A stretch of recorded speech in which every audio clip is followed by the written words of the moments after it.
ایک بچہ آ گیا، یتیم بچہ، اس نے آ کے عرض کی حضور 3 گھر میں افراد ہیں، میں، میری بہن اور میری بیوہ ماں، والد حضور چلے گئے اور آج نا 3 دن ہو گئے روٹی کوئی نہیں کھائی۔ میں اس منظر کو بھی جانتا ہوں کہ جب یتیم گھر میں اکٹھے بیٹھے ہوتے ہیں اور پتہ ہوتا ہے ان کو کہ ہماری اماں کے پاس آج پیسے کوئی نہیں اور گھر میں روٹی بھی کوئی نہیں، تو پھر ان کو بھوک ہی نہیں لگتی۔ ہاں نہیں لگتی۔ اماں پوچھتی ہے پتر روٹی کھانی ہے؟ نہیں میں تو سویرے جو کھایا تھا وہ ہضم ہی نہیں ہوا، منجی شاہی کوئی نہیں۔ یہ پردے اس طرح کر کے بچائے جاتے ہیں، ایک دوسرے کو تسلیاں دینا، ایک دوسرے سے پیار کا بڑھ جانا، ایک دوسرے کے لیے جذبات اور طرح کے بن جانا، حکمت الہی کے تقاضے ہوتے ہیں۔ یا رسول اللہ صلی اللہ تعالیٰ علیہ وسلم، بیوہ ماں ہے، یتیم بہن ہے، 3 دن سے کھایا کچھ نہیں، قربان جائیں۔ وہ گھر جہاں سے کائنات کھاتی ہے ساری، حضور نے فرمایا بلال جا کے ساری ازواج مطہرات سے پوچھ گھر میں کیا ہے۔ حضرت بلال کہتے ہیں میں سارے گھاری پوچھ آیا، ٹٹول آیا، ٹوٹل 21 کھجوریں نکلی۔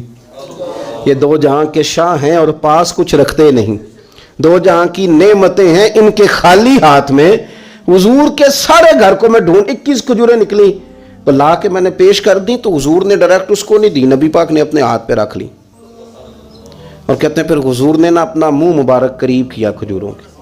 صحابہ خود فرماتے ہیں کہ یہ جو حضور نے منہ مبارک قریب کیا ہے نا، تو نبی پاک برکت کی دعا کر رہے تھے، 21 کھجوروں پہ برکت کی دعا ہوئی۔ حضور نے اس بچے کو بلایا، تھپکی دی، فرمایا لے جا 7 تیری بہن کی۔ انہیں معمولی نہ سمجھنا ہو تو حضرت بلال کہتے ہیں حضور 3 بھی دے دینا کبھی تو 30 سال ختم ہی نہیں ہوتی، 30 سال گزر جاتے ہیں، نکالتے رہو کھاتے رہو، ختم ہی نہیں ہوتی۔ حضور نے فرمایا 7 تیری بہن کی، 7 تیری والدہ کی، اور 7 حضور نے اور بھی تلقین فرمائی، فرمایا ایک سویرے کھایا کرنا، ایک شام کو کھایا کرنا، لے جا۔ حضرت سیدنا بلال حبشی کہتے ہیں رضی اللہ تعالیٰ عنہ کہ بچہ لے کے جب باہر نکلا تو حضرت سیدنا معاذ ابن جبل دوڑ کے گئے اور جا کے بچے کے سر پہ شفقت سے ہاتھ پھیرا، کہا فکر نہ کرنا، رب کریم تجھے بہترین سرپرست عطا کرے گا، پتر پریشان نہ ہونا، اللہ تیری مدد کرے گا۔ صرف حوصلہ دیا، سر پہ دست شفقت پھیرا، بچہ چلا گیا تو حضور نے فرمایا معاذ ادھر آؤ نا ذرا۔ یا رسول اللہ حکم ہو۔ فرمایا کس چیز نے تمہیں اٹھایا بچے کے سر پہ ہاتھ رکھنے کے لیے؟ کس نے تمہیں کہا؟ کس چیز نے تمہیں اٹھایا جو تم بچے تک پہنچ گئے؟ عرض کی یا رسول اللہ وہ جو میرے دل میں اللہ نے یتیم کے لیے رحمت رکھی ہے نا، اس نے مجھے اٹھایا تھا، اور میں نے جا کے اس کے سر پہ دست شفقت پھیرا تو حضور فرمانے لگے سن پھر، جو کسی یتیم کے سر پہ خالی ہاتھ بھی پھیر دے، جتنے بال اس کے ہاتھ کے نیچے آئیں گے نا، رب اتنی خطائیں معاف کرے گا، اتنی نیکیاں دے گا، اتنے درجے اس کے بلند کر دے گا۔ خالی دست شفقت ہی پھیر دے، دینا دلانا تو بعد کی بات ہے، اس کا خیال رکھنا تو۔ یہ جو ہمارے مدارس ہیں نا، ان میں اکثر بچے غریب ہوتے ہیں، لیکن کچھ بچے تگڑے گھروں کے بھی ہوتے ہیں، مالدار گھروں کے بھی ہوتے ہیں۔ اس میں اگر کوئی ایسا بچہ آ بھی جاتا ہے نا جو یتیم ہے، کمزور ہے، تو وہ اپنے آپ کو محسوس نہیں کرتا کمزور، کیونکہ وہ یہ نہیں سمجھتا کہ میں یتیم خانے میں آیا ہوں۔ اس کے ذہن میں مائنڈ سیٹ یہ ہوتا ہے کہ میں مدرسے میں آیا ہوں اور میں پڑھنے کے لیے آیا ہوں، اور کیونکہ وہ کچھ وزادار بچے، مالدار بچوں کے ساتھ وقت گزارتا ہے، اسی دسترخوان پہ بیٹھ کے کھاتا ہے، اسی کلاس میں سب کے ساتھ بیٹھ کے پڑھتا ہے، تو اس کی عزت نفس مجروح ہونے کی بجائے طاقت پکڑتی۔ وہ برابری کی سطح پہ جب آتا ہے تو اسے محسوس ہوتا ہے کہ مجھے عزت دی جا رہی۔ اس لیے مدارس اسلامیہ میری نظر سب سے مضبوط جگہ ہیں جہاں مساکین کی، یتیموں کی، غریبوں کی صحیح معنوں میں کفالت بھی ہوتی ہے، تعلیم بھی ہوتی ہے، عزت بھی ہوتی ہے، تربیت بھی ہوتی ہے۔ میرے رسول کریم علیہ السلام بڑے انہماک کے ساتھ، بڑے توجہ کے ساتھ۔ اچھا ایک کام اور ہوتا ہے ہمارے ہاں، وہ کیا ہے؟ اگر کوئی یتیم مال چھوڑ گیا نا اس کا باپ، تو پھر تو وارے نہیں آ رہے ہیں اس کے، پھر تو اللہ خیر کرے کہ بہت سارے مل جائیں گے کفالت کرنے والے، بہت سارے ملیں گے دھیان رکھنے والے، بڑے سارے ملیں گے توجہ دینے والے۔ قرآن مجید نے فرما دیا ہے کہ جو یتیم کا مال کھاتا ہے وہ سمجھ لے کہ میں مال نہیں کھا رہا، میں آگ کھا رہا ہوں، آگ کھا رہا ہوں، آگ۔ سورہ نساء دیکھیے۔ ہمارے ہاں اگر تو وہ مال چھوڑ گیا ہے تو پھر تو بہت سارے رشتہ دار مستقل اس کے محلے میں مکان لینے کو تیار ہو جاتے ہیں، الا ماشاءاللہ. پھر تو بڑے سارے ایسے بھی رشتہ دار بن جاتے ہیں جن کو والد کی موجودگی میں کبھی زیارت کا موقع بھی نہیں ملا تھا. یہ مال جو یتیم کا ہے اس کی تو زیادہ حفاظت کرنی تھی. ہم کئی دفعہ مسئلہ بتاتے ہیں، لوگ فتویٰ بازی شروع کر دیتے ہیں. مجھے بلایا گیا کہ ایک صاحب کا انتقال ہو گیا تو ان کا ختم شریف ہے، تو بچے ان کے نابالغ ہیں. تو میں نے کہا کہ آپ اس طرح کریں، ان کے مال میں سے زیادہ پیسے نہ صرف کریں. نہیں جی نہیں، بڑے پیسے کمائے ہیں جی، اس نے ساری زندگی باہر نکالی ہے تو لاکھوں کروڑوں کمائے ہیں، تو چھوٹا گوشت پکائیں گے، بکرے کا گوشت پکائیں گے اور ہم ان کا ختم شریف دلائیں گے. تو میں نے کہا صاحب آپ رشتہ دار ہیں، ان کے بچوں کے مال کی حفاظت کریں. ختم شریف تو اس میں گوشت زیادہ ہونا ضروری نہیں، اس میں تو درد سے دعا کرنا ضروری ہے، اس میں تو تلاوت قرآن پاک کے سال ثواب میں ضروری ہے، ذکر اذکار ضروری ہے. لیکن کیا کیا جاتا ہے کہ بے دریغ مال ان کا اگر ہو تو، ایک حدیث پاک ہے بخاری مسلم میں، بڑے غور سے سنیے گا اور اس کے اندر جتنے پہلو ہیں ان پر پوری توجہ دیجیے گا کہ کہیں ہم ادھر آ تو نہیں گئے.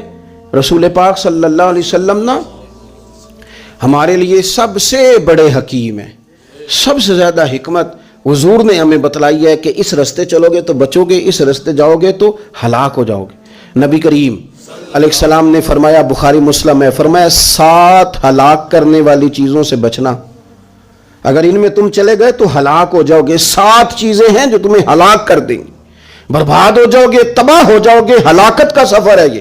7 چیزوں سے بچو. یا رسول اللہ صلی اللہ علیہ وسلم وہ کون کون سی؟ تو حضور نے فرمایا اللہ کے ساتھ شریک نہ کرنا، ہلاک ہو جاؤ گے. دوسرا نبی پاک صلی اللہ علیہ وسلم نے فرمایا جادو نہ کرنا، ہلاک ہو جاؤ گے. ہلاک اور یار جسے حضور فرما رہے ہیں ہلاک ہو جائے گا، وہ بچے گا. نبی پاک صلی اللہ علیہ وسلم نے تیسرے نمبر پر فرمایا جس شخص کے قتل کرنے کو اللہ نے حرام قرار دیا ہے اسے قتل نہ کرنا، ہلاک ہو جاؤ گے. چوتھے نمبر پر رسول پاک علیہ السلام نے فرمایا سود نہ کبھی بھی کھانا، ہلاک ہو جاؤ گے، ہلاک. بڑی بڑی دلیلیں دی بینک والوں نے، بڑا سمجھایا تو حاجی صاحب مان گئے، محترم مان گئے، کہنے لگے نہیں جی نہیں وہ کاروبار میں لگاتے ہیں. بڑے بھولے بالے ہیں ہم، پتہ سارا ہے. اور دیکھو سب کاموں کے باوجود مستقل بینکوں میں پیسے اس اکاؤنٹ میں رکھے ہوئے ہیں جہاں سے مستقل سود آتا ہے. حضور نے فرمایا نہ کرنا یہ کام. تو کہتے میں سود پہ پیسے لے کے کاروبار چمکاؤں گا، تیرے نبی پاک نے تو فرمایا تو ہلاک ہو جائے گا. تو کہتا ہے میں مل لگاؤں گا، حضور نے تو فرمایا ہلاکت ہے. تو کہتا ہے میں بڑا کچھ کر جاؤں گا تو ہلاکت ہے. اچھی طرح سمجھ لیں، اصل مال بھی ضائع ہو جاتا ہے اس بندے کا جو سود کا مال ملا لیتا ہے، اصل برکت بھی اڑ جاتی. اور میرے نبی پاک صلی اللہ علیہ وسلم نے 5ویں نمبر پہ فرمایا یتیم کا مال نہ کھانا، ہلاک ہو جاؤ گے. نہ کھانا ان کا مال، یہ کروڑوں ہو، اربوں ہو یا 10 روپے ہو، یتیم کا پیسہ نہ کھا جانا، ہلاک ہو جاؤ گے، ہلاکت تمہیں آ لے گی. اور پھر 6 نمبر پر نبی پاک علیہ السلام نے فرمایا کفر سے جہاد ہو رہا ہو تو کبھی پیٹ پھیر کے بھاگنا نہ، ہلاک ہو جاؤ گے.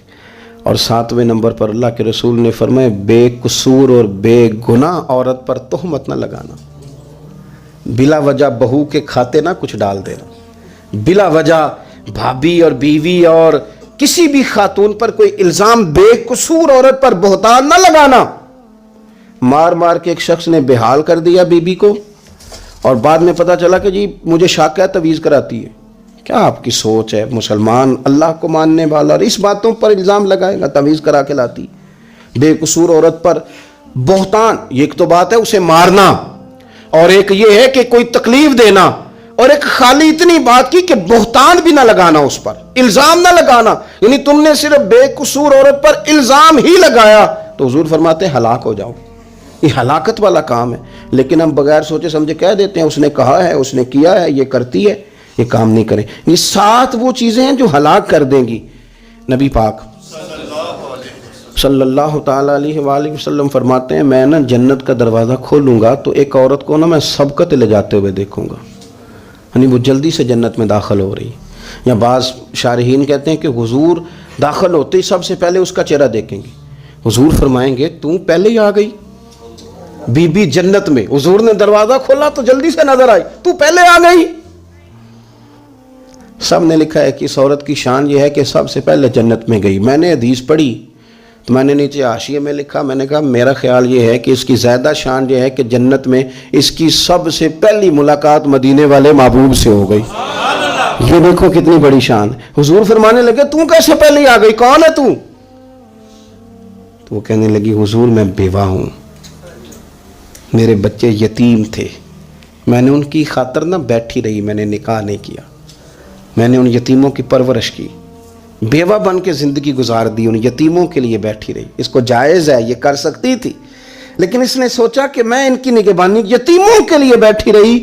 آج شان یہ ہے کہ مدینے والے کے لیے جب دروازہ کھلا ہے تو اس بی بی کو بھی رب کریم نے فوراً ہی جنت عطا فرما دی، یہ سب سے پہلے گئی۔ میں نے دیکھی ہیں ایسی عورتیں 23 سال میں بیوہ ہوئی پر عمر بچوں کے نام کر دی۔ اسے پتہ تھا کہ کل کو جب یہ بڑے ہوں گے تو یہ اپنے کمرے کا دروازہ بند کر لیں گے، یہ نہیں پوچھیں گے کہ اماں سوئی ہے کہ جاگ رہی ہے، ان کا آنا جانا الگ سے ہو جائے گا، ان کے تعلقات اپنے ہو جائیں گے، پر یہ بیٹھی رہی۔ اس نے بچوں کو وقت دیا تو بچے تو کیا اس کو صلہ دیتے تھے، رب نے یہ صلہ دیا ہے کہ سب سے پہلے اسے جنت میں داخلہ عطا فرمایا۔ ابو داؤد شریف میں مسند امام احمد بن حنبل میں حدیث ہے، نبی پاک صلی اللہ علیہ وسلم کے چچا زاد تھے حضرت جعفر طیار، مولا علی شیر خدا کے بھائی تھے، جنگ موطا میں شہید ہو گئے۔ وہاں سے کوئی خبر لے کے نہیں آیا، لیکن رب خبریں دیتا ہے نا اپنے حبیب کو، اللہ غیب کے خزانوں کی کنجیاں دیتا ہے اپنے محبوب کو۔ نبی کریم صلی اللہ تعالیٰ علیہ وسلم نا ان کے گھر گئے، ان کی زوجہ کا نام اسماء بنت امیس تھا۔ حضور نے فرمایا اسماء میرے بھتیجوں کو میرے پاس لاؤ، محمد بن جعفر اور عبداللہ بن جعفر رضی اللہ تعالیٰ عنہ۔ بچے قریب آئے، حضور کو پتہ ہے ان کے والد شہید ہو گئے، نبی پاک نے اپنی ناک مبارک ان کے رخساروں پہ رکھے، پھر حضور نے ان کا ماتھا چوما، پھر نبی پاک صلی اللہ علیہ وسلم نے سینے سے لگایا، فرمایا حجام کو بلاؤ نا ذرا، ان کے بال تراشے، کتنے بڑے ہو گئے، حجامت ہونے والے۔ حضور پیار کر رہے تھے، آنکھوں میں آنسو تھے، تو جناب اسماء قریب آئیں، کہنے لگے حضور میرے شوہر کی کوئی خبر آ گئی ہے؟ تو نبی پاک صلی اللہ تعالیٰ علیہ وسلم نے گردن مبارک اٹھائی تو آنکھوں میں آنسو تھے، فرمایا رب نے میرے بھائی کو شہادت کا درجہ عطا کیا ہے، فرمایا کوئی آہ و بقا نہ کرنا میرے بھائی پر، اللہ نے اسے شہادت کا درجہ دیا ہے۔ حضرت جعفر طیار کے گھر والوں کے لیے حضور نے صحابہ کو حکم دیا کہ یہ غم میں ہیں، ان کے لیے کھانے پکا کے لاؤ۔ پھر نبی پاک ان بچوں سے پیار کرنے لگے، فرمانے لگے یہ جو ہے نا محمد بن جعفر یہ اپنے دادا جناب ابو طالب سے ملتا جلتا ہے، اور یہ جو عبداللہ بن جعفر ہے یہ تو سارا میرے ساتھ ملتا جلتا ہے۔ نبی پاک صلی اللہ علیہ وسلم پیار کرتے، باتیں کرتے، حضرت اسماء رونے لگیں۔ یہ ابو داؤد شریف میں مسند امام احمد بن حنبل میں چمکتے جملے۔ عرض کرنے لگی حضور میرے بچوں کا کیا بنے گا، کون کفالت کرے گا؟ قربان جائیں رسول پاک صلی اللہ علیہ وسلم کے کیا جملے، یتیموں کے لیے حضور کا نوازنے کا کیا انداز ہے۔ فرمایا اسماء تو فکر نہ کر، انا ولیہم فی الدنیا والآخرہ، فرمایا میں دنیا میں بھی ان کا وارث بنوں گا، قیامت کے دن بھی ان کا وارث بنوں گا۔ تو صرف دنیا کی بات کرتی ہے کہ نظام معیشت کا کیسے چلے گا، اور میرا وعدہ یہ ہے کہ دنیا میں بھی ان کی سرپرستی کروں گا، آخرت میں بھی سرپرستی کروں گا، آخرت میں بھی میں ان کا خیال رکھوں گا۔